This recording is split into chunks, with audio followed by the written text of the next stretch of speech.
The human shuttle jumped to hyperspace just as emergency alarms began sounding throughout Nexus Prime Station. Jake Morrison watched through the rear display as the massive alien fleet started breaking apart like a disturbed hive of insects. "Admiral, Sullivan report," Jake said into his communicator. Kate's voice came through clearly despite the distance. "Jake, it's chaos out here. The Zephyrian ships are receiving urgent messages from their home fleet. Apparently, Devourer scouts have been detected near 3 of their outer colonies. General Pete Adams was monitoring military communications on his own device. The Crystalline Collective is pulling back too. Their border sensors are picking up strange energy readings from the dark nebulae. Could be Void Walker activity." Chief. Diplomat Helen Martinez looked up from her datapad with amazement. "The timing is incredible. It's like the universe decided to prove our point for us." Jake nodded, but he wasn't surprised. "Helen, this isn't coincidence. The galaxy has real threats that never go away. The only reason the aliens could ignore them was because they kept their fleets spread out across their territories. The moment they concentrated everything here, they became vulnerable." His communicator buzzed again. This time, it was a message from an unexpected source. Chancellor Vexithar was requesting a private communication channel. "Put him through," Jake said. The Zephyrian leader's image appeared on the shuttle's main screen. His forearms were moving in rapid, agitated gestures, and his clicking speech was being translated at high speed. "Human ambassador, you must reconsider. The final accord is the only way to maintain galactic stability." Jake leaned back in his chair and studied the alien's face. Vexithar looked desperate, very different from the confident ruler who had issued threats just hours earlier. "Chancellor, stability for who? Your empire is under attack by Devourers, and you're worried about controlling humans? The Devourer incursion is minor," Vexthar replied, but his translator couldn't hide the uncertainty in his voice. "A few scout ships, nothing more." Pete Adams leaned into view of the communication pickup. "Chancellor, our intelligence suggests it's more than a few scouts. Deep space sensors are tracking at least 40 Devourer vessels moving toward your border worlds. That's not a scouting mission. That's a probe for a full invasion." Vexithar's image flickered as he received another urgent message. When he returned, his attention to the humans, his expression had changed. The arrogance was gone, replaced by something that looked like fear. "Even if that is true," he said, "it changes nothing about human expansion. Your species is too aggressive to be trusted, with unlimited growth." Jake stood up and walked closer to the communication screen. "Chancellor, let me ask you something. If the Devourers attack your worlds, who do you think will help you fight them?" The question seemed to catch Vexthar off guard. "The other council members will honor their defense agreements." "Will they?" Helen asked. "The Crystalline Collective has their own problems with Void Walker activity. The Hive Queen is dealing with succession riots on her homeworld. The Mantis Confederation is struggling with a plague that's killing their worker drones." Jake could see the realization dawning in Vexithar's eyes. The Great Galactic Alliance was held together by mutual self-interest, not loyalty. When each species faced its own threats, there would be no help from their supposed allies. "You know, who will fight the Devourers alongside you?" Jake continued. "The same species you just tried to force into slavery. Humans have never backed down from a fight, especially when innocent lives are at stake." The communication ended abruptly as Vexithar was called away by another emergency. Jake returned to his seat as their shuttle continued its journey back to human space. Over the next several hours, reports continued to flow in from across the galaxy. The alien fleet around Sol system was dissolving as ships raced back to defend their home territories. Some species were recalling all their vessels. Others were forming smaller defensive groups to patrol critical systems. Admiral Sullivan's voice came through the communicator again. "Jake, you need to hear this. We're intercepting communications between the alien ships. They're arguing with each other. Some want to attack us immediately before leaving. Others are saying the whole operation was a mistake. Any ships, actually. Moving toward Earth? Jake asked. Negative. Even the most aggressive commanders are being overruled by their home governments. Everyone's too worried about their own borders to start a war with us. Helen was reading intelligence reports on her datapad. This is remarkable. The entire power structure of the galaxy is shifting. Species that have been allies for centuries are refusing to help each other. Pete looked up from his own analysis. It makes sense when you think about it. The aliens got used to having humans as a common threat to unite against. Take that away, and they remember all their old rivalries and territorial disputes. Jake's communicator chimed with an incoming message. This one was from Prime Scholar Yildana of the Crystalline Collective. Ambassador Morrison, the Crystal. Being's thoughts were transmitted as spoken words.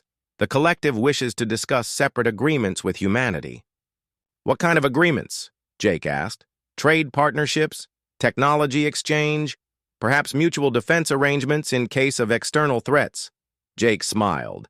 The most arrogant species in the galaxy was already trying to make a deal. Scholar? Yildana, I thought humans were too primitive for equal partnerships. There was a long pause before the reply came. Recent analysis suggests our initial assessment may have been incomplete. The collective is prepared to reconsider human capabilities. The communication ended, but Jake knew it wouldn't be the last. Before they reached Earth, he expected to hear from several other alien species. Fear was a powerful motivator. And right. Now everyone in the galaxy was afraid. So what happens now? Helen asked. Jake looked out at the stars rushing past their shuttle. Somewhere out there, alien fleets were racing to defend their homes against ancient enemies.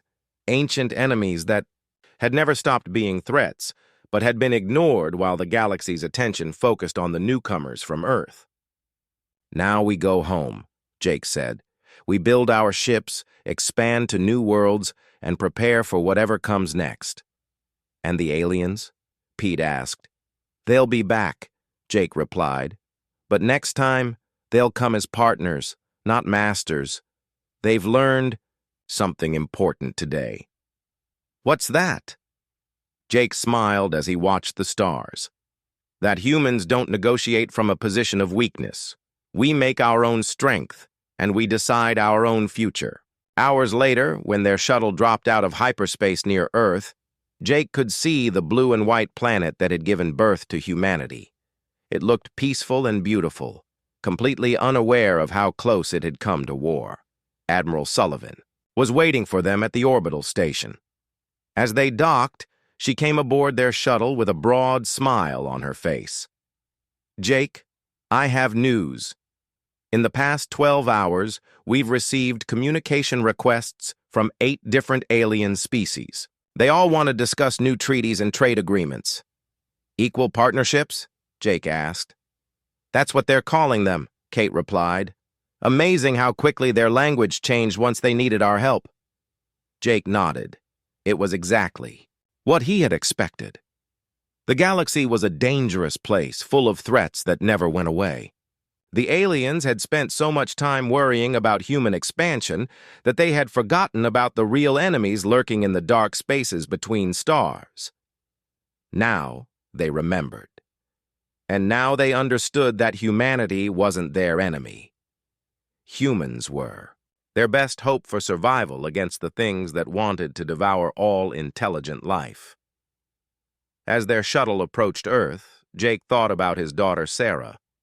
She would still get to study alien life forms and explore the wonders of the galaxy, but she would do it as an equal, not as a second-class citizen of someone else's empire. The peace talks had ended exactly as Jake had planned, not with humanity accepting alien terms, but with the galaxy accepting that humans would forge their own path among the stars, and if anyone tried to stop them, they would learn what humans had always known. That freedom was worth fighting for, no matter what the odds. Jake Morrison finished his morning coffee and looked out at the stars through the big window of Earth Defense Station. The view never got old. 3,000 years of peace had made mornings like this normal. No alarms, no emergency calls, just quiet space and routine reports. He picked up his tablet and read through the daily updates. Cargo ships moving between planets, science vessels studying new worlds, tourist cruisers heading to the outer colonies. Everything was peaceful, just like it had been for as long as anyone could remember. The communication system made a soft beep. Jake looked up from his tablet. The sound was different from the usual messages. This was the Deep Space Channel, the one used for talking to alien governments. "Commander Morrison to the bridge," came the voice of Lieutenant Ben Rodriguez. "We have an incoming message from the Zephyrian Empire." Jake walked to the bridge, wondering what the Zephyrians wanted. They were one of the more aggressive alien races humans had met over the years. Not exactly friendly, but they had kept to themselves for centuries. Their last real contact with humans had been a long time ago. "What do they want, Ben?" Jake asked as he sat down in his command chair. "I'm not sure, sir. The message is marked as urgent and official." "Should I put it through?" "Go ahead." The main screen lit up with the image of a tall, scaled creature wearing what looked like military armor. Jake recognized the species immediately. Zephyrians were known for their love of war and conquest, though they had been quiet for a very long time. "Humans of Earth and all your colonies," the alien spoke with a deep, growling voice. "I am War Master Keth Var of the Zephyrian Empire. We have watched you for many cycles, and we have seen how soft you have become." Jake raised an eyebrow. Soft? He looked around the bridge at his crew, who were all trying not to smile. The War Master continued his speech. "Your long peace has made you weak. You have forgotten the ways of war. You have no strength left to defend yourselves. Therefore, the Zephyrian Empire claims all human worlds as our own. You have 7 days to surrender completely, or we will take your worlds by force." The message ended, leaving the bridge in complete silence for about 3 seconds. Then Ben Rodriguez started to laugh. It was a quiet chuckle at first, but it grew louder. Soon the entire bridge crew was laughing. "Did he just declare war on us?" asked Ensign Mary Clark from the navigation station. "I think he did," Jake replied, wiping tears from his eyes. "Ben, send a copy of this message to Earth Command immediately. Director Brooks is going to want to see this." "Already on it, sir," Ben said, still grinning. "Should I send it to the other defense stations too?" "Send it everywhere. This is too good not to share." Jake opened a communication channel to Admiral Lisa Carter, head of Earth's diplomatic corps. Her face appeared on his personal screen, and she looked confused. "Jake, what's so funny?" "I can hear laughing in the background." "Lisa, you need to see the message we just got from the Zephyrians. They think we've gone soft." "Soft? Us?" Lisa's confusion turned to amusement. "Jake, do they know who they're talking to?" "Apparently not. They want us to surrender all human worlds in 7 days, or they'll take them by force." Lisa was quiet for a moment, then she started laughing too. "Oh, this is rich. Do they remember what happened the last time they tried to fight us?" "I don't think they do. That was about 3,000 years ago, right around the start of the Great Peace. 3 battles, Jake. They fought us 3 times and lost badly every single time. The last battle was so one-sided that they begged us to stop." Jake nodded. "Should I alert the other stations?" "Absolutely. And Jake, make sure someone records their faces when they find out what they just did." Within an hour, the Zephyrian declaration had reached every human world and station. The reactions were all the same. First confusion, then disbelief, then laughter. It had been so long since anyone had threatened humanity that most people had forgotten it was even possible. On Earth, Director Helen Brooks sat in her office reading the message for the 3rd time. Her aide, Captain Rick Adams, stood nearby with a huge grin on his face. "Ma'am, what should our response be?" Rick asked. Helen leaned back in her chair. Well, we should probably tell them no. But first, I think we need to remind ourselves exactly why we've been so peaceful for the last 3,000 years. You mean remind them why we stopped fighting? Exactly. Rick, get me a connection to the Heritage Archive. I think it's time to wake up some old friends. General Amy Walsh entered the office, carrying a thick folder. Director, I've pulled the historical files on our previous conflicts with the Zephyrians. The results were decisive. How decisive? In the first battle, we destroyed 60% of their fleet before they retreated. In the second battle, we took out their entire invasion force without losing a single ship. In the third battle, we ended the fight in under 4 hours. Helen smiled. And they think we've gotten weaker since then? Apparently so, ma'am. This is going to be educational for them. Rick, prepare a response message. Tell War Master Kethvar that we've received his declaration and that we'll get back to him soon. What kind of response are you planning, ma'am? The kind that reminds him why humans have been peaceful for 3,000 years. It wasn't because we forgot how to fight, Rick. It was because we got too good at it. Across human space, the news spread quickly. On Mars, on the lunar colonies, on the outer worlds, humans everywhere were having the same reaction. Someone actually wanted to fight them. After 3,000 years of peace, someone had forgotten why that peace existed in the first place. The laughter could be heard from Earth to the edge of human territory. But underneath the amusement, something else was stirring.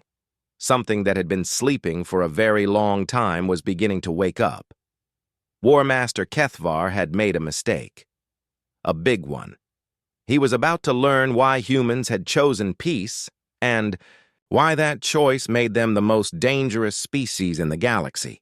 Dr. Kate Williams was having a normal day in her office deep under the Swiss Alps when her computer started making sounds she had never heard before.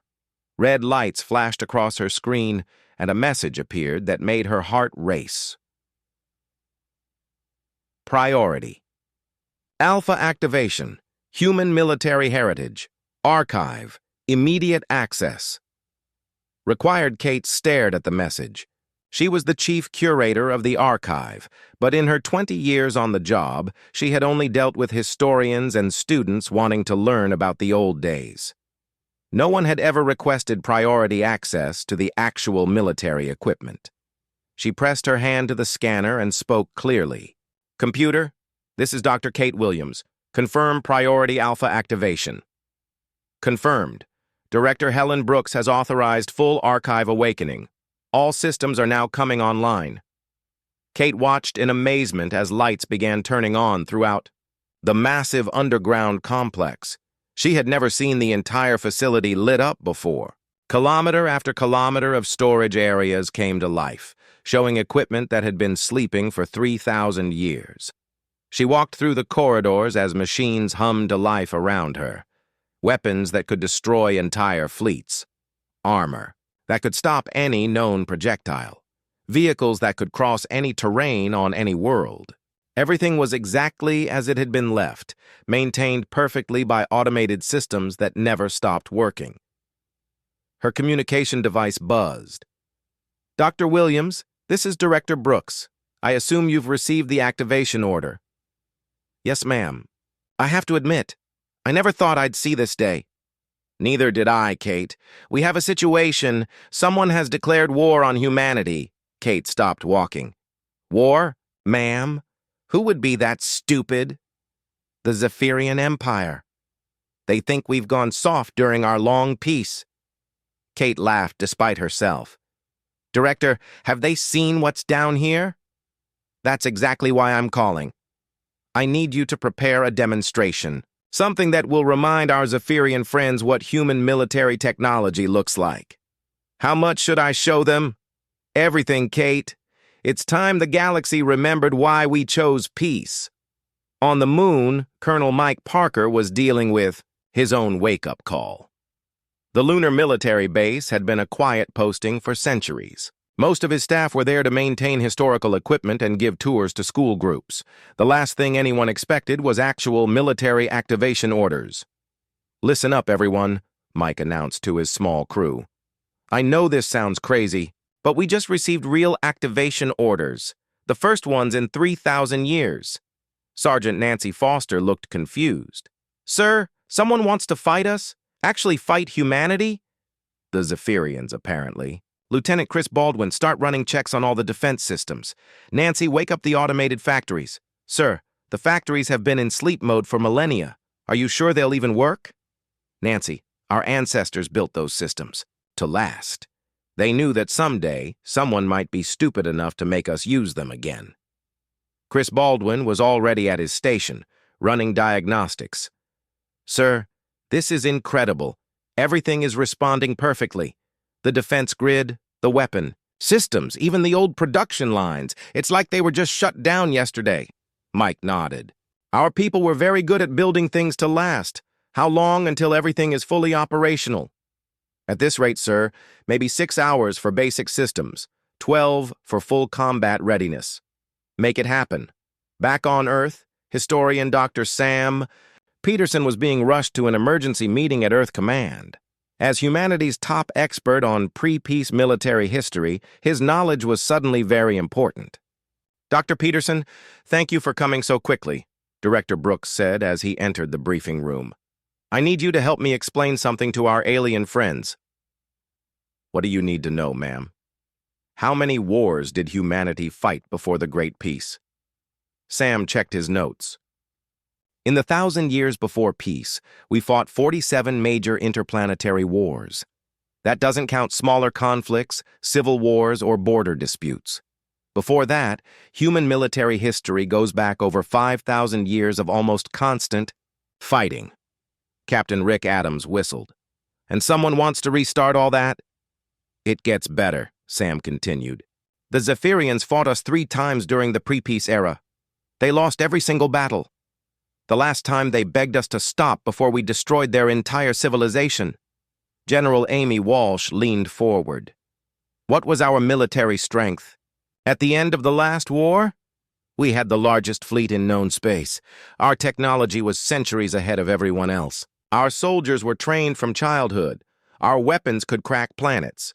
We were so good at war that we scared ourselves into stopping. And now they think we've forgotten how to fight? Sam smiled. Director, we didn't forget. We just got so good at it that we decided it wasn't fair anymore. Director Brooks stood up. Gentlemen, ladies, it's time to give our Zephyrian friends a history lesson.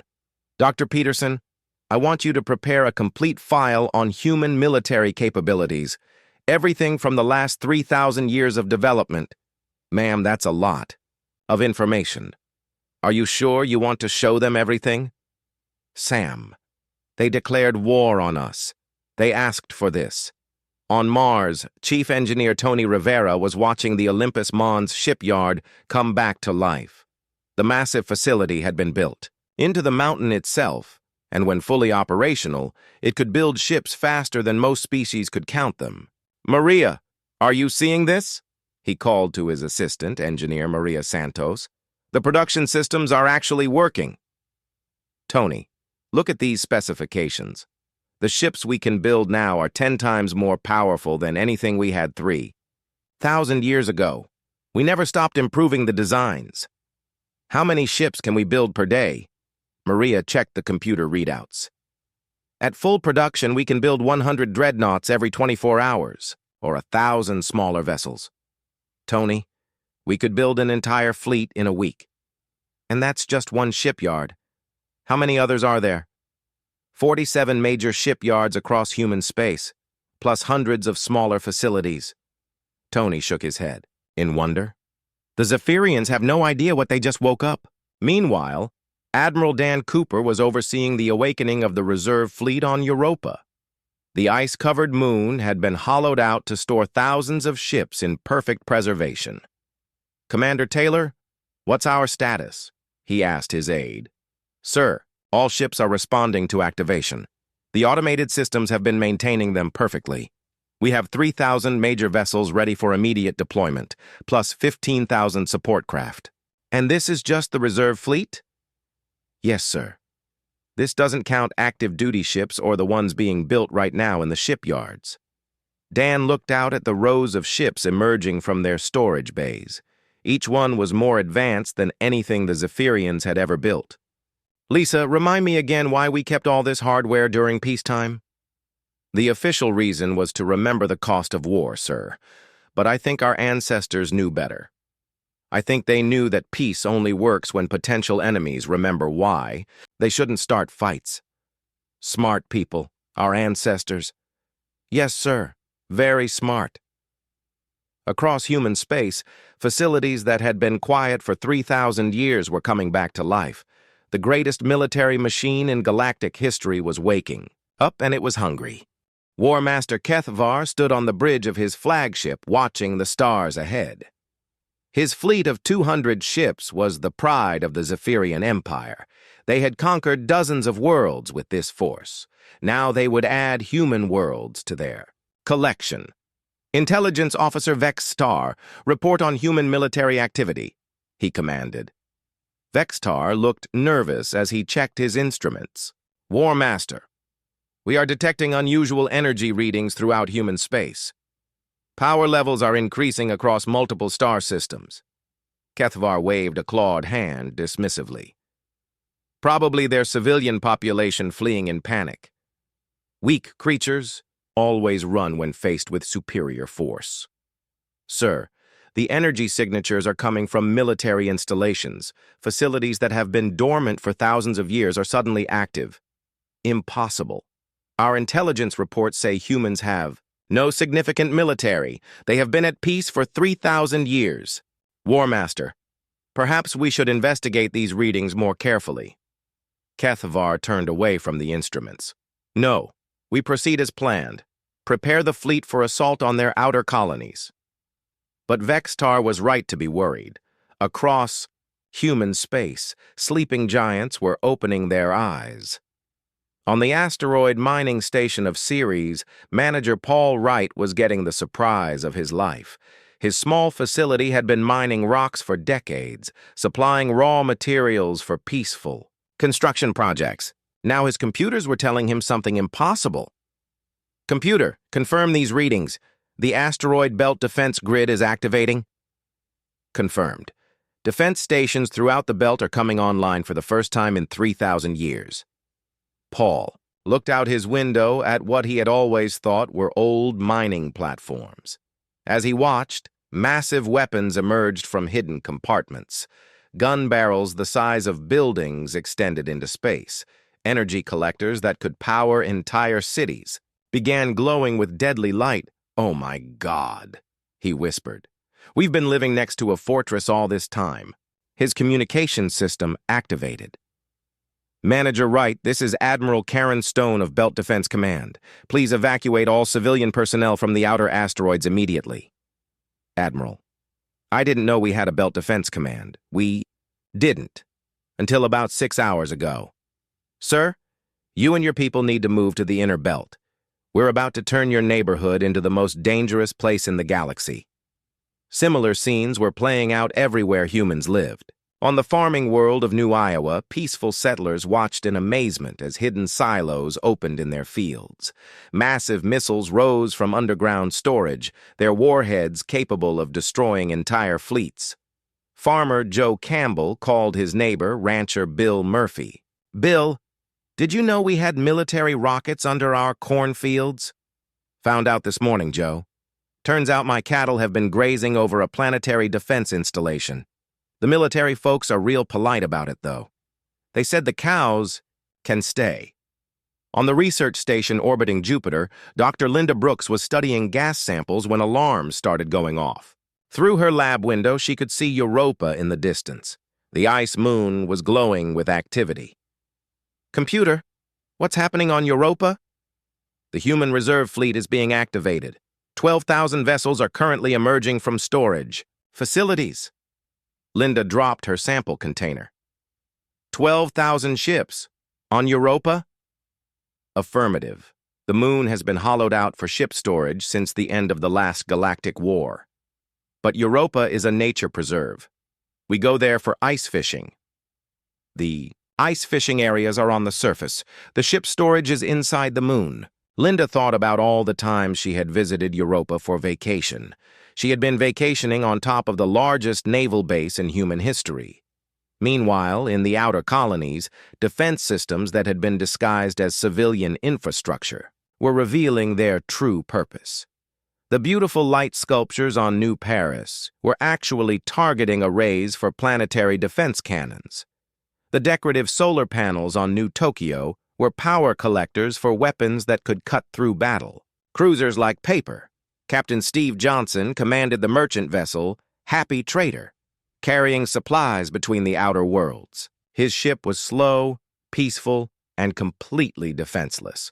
Or so he had always thought. Computer, why are my cargo holds opening? Captain, your vessel has been selected for emergency military conversion. Automated systems are installing weapon packages. Steve watched through internal cameras as his cargo containers transformed into missile launchers. His simple merchant ship was becoming a warship before his eyes. How long until conversion is complete? 12 minutes, sir. You will then be classified as auxiliary cruiser Happy Trader, armed with enough firepower to destroy a Zephyrian battle group. But I'm just a cargo captain. I don't know how to fight. All necessary combat protocols have been uploaded to your ship's computer. The weapons are fully automated. Your job is simply to point the ship at enemy targets. This was happening throughout human space. Merchant vessels were becoming warships. Civilian stations were revealing hidden weapons. Peaceful colonies were transforming into fortress worlds. Dr. Kate Williams stood in the Heritage Archive, watching centuries of human military development come online. The weapons around her represented the finest military thinking of dozens of generations. Every war had taught humanity new lessons. Every defeat had led to better weapons. Every victory had been studied and improved upon. Director Brooks, the archive is fully active, she reported. We have detailed battle plans for every type of military situation, weapons for every kind of enemy, countermeasures for every known alien technology. Kate, what's our current military production capacity? Ma'am, if every facility operates at full capacity, we can build a fleet larger than the rest of the galaxy combined. We can do it in about 2 weeks. 2 weeks? Ma'am, we never stopped improving our military technology. We just stopped building it. Every year for 3,000 years, our engineers designed better ships, better weapons, better defenses. All the plans are here, waiting to be used. Director Brooks was quiet for a moment.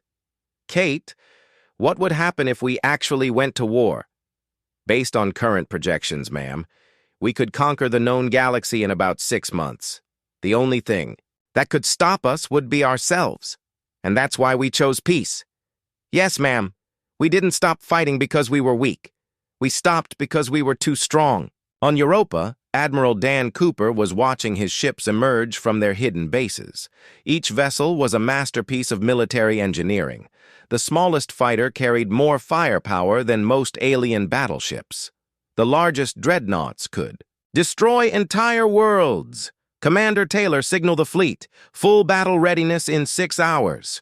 Sir, what should I tell them about our mission? Tell them that someone forgot why we stopped fighting. It's time to remind them. As the human military awakened from its long sleep, one thing became clear to everyone involved. Humanity had not forgotten how to make war. They had simply chosen not to. And that choice, more than anything else, showed just how dangerous they really were. War Master Kethvar was about to learn the difference between choosing peace and being forced into it. He was about to discover why smart species never challenged humanity to a fight. The humans were laughing, but they were also preparing for war. And when humans prepared for war, the galaxy held its breath. Director Helen Brooks stood in the main communication center of Earth Command, surrounded by screens showing military activity across human space.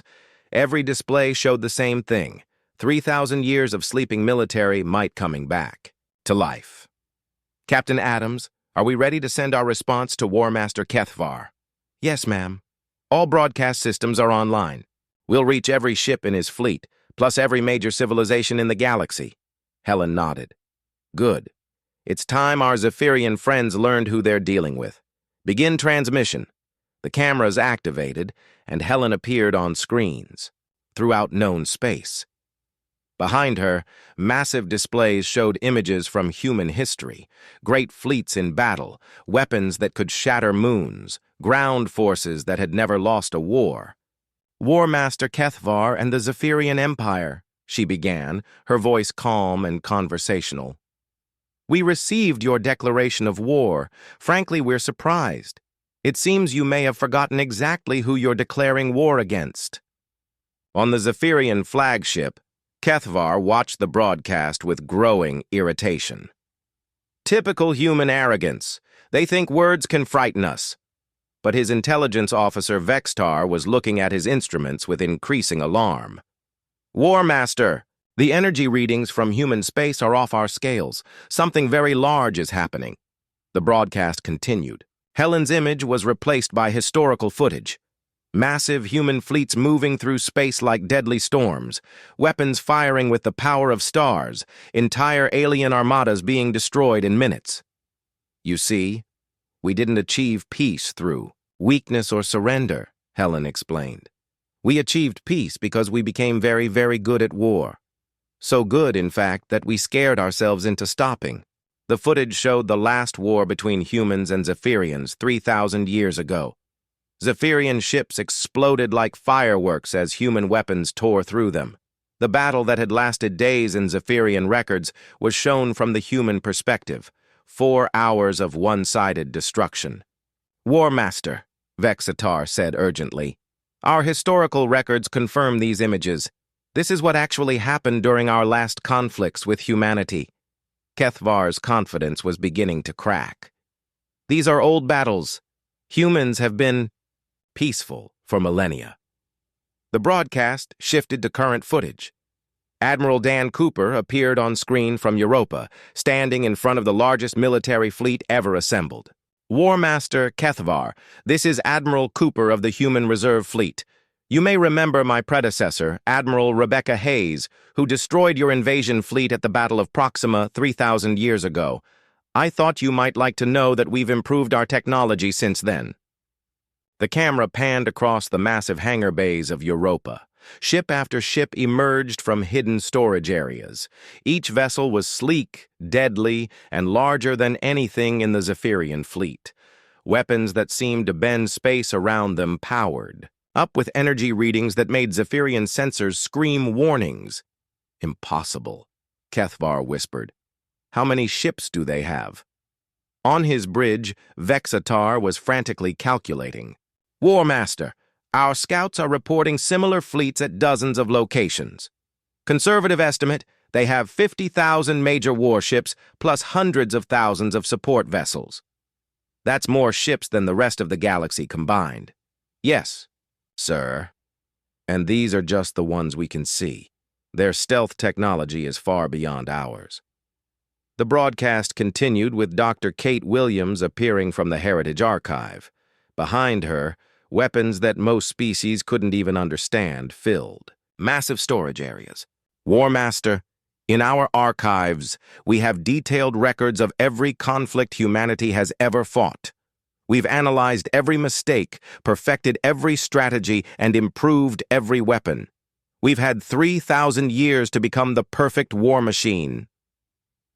Camera showed weapons that could destroy entire solar systems. Defensive shields that could stop any known attack. Soldiers in armor that made them nearly invincible. Every piece of equipment was maintained in perfect condition, ready for immediate use. What you need to understand, Director Brooks continued, is that we didn't stop being good at war. We just stopped wanting to do it. The broadcast showed automated factories across human space producing new ships and weapons at incredible speed. On Mars, the Olympus Mons shipyard was building a dreadnought every hour. Similar facilities on dozens of worlds were doing the same. We've had 3,000 years of peace to think about war, Helen explained. 3,000 years to design perfect weapons, perfect strategies, perfect ships. 3,000 years to automate production capabilities that can build fleets faster. Then you can count them. On the Zephyrian bridge, panic was setting in. Vextar was now openly terrified as reports poured in from their scouts. War Master, the humans aren't just activating old equipment, they're building new fleets in real time. They're outer defense.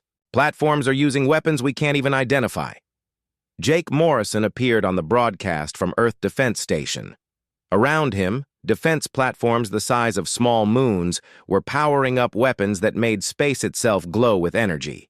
War Master, we're going to give you one chance to reconsider, Jake said calmly.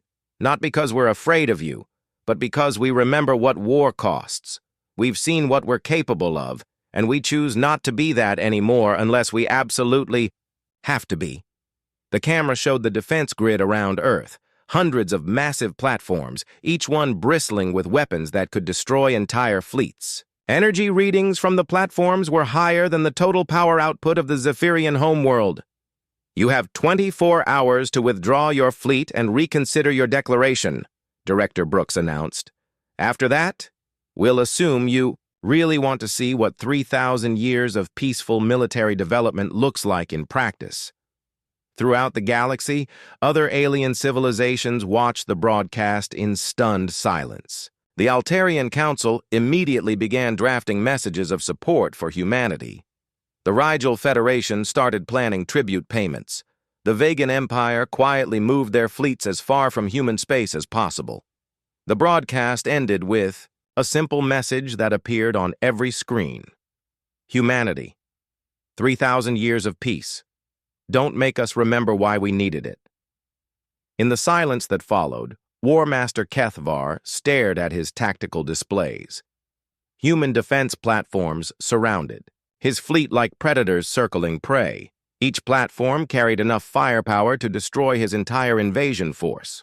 War Master, Vextar said quietly, I respectfully suggest we consider the human offer. Kethvar looked around his bridge. His officers were no longer meeting his eyes.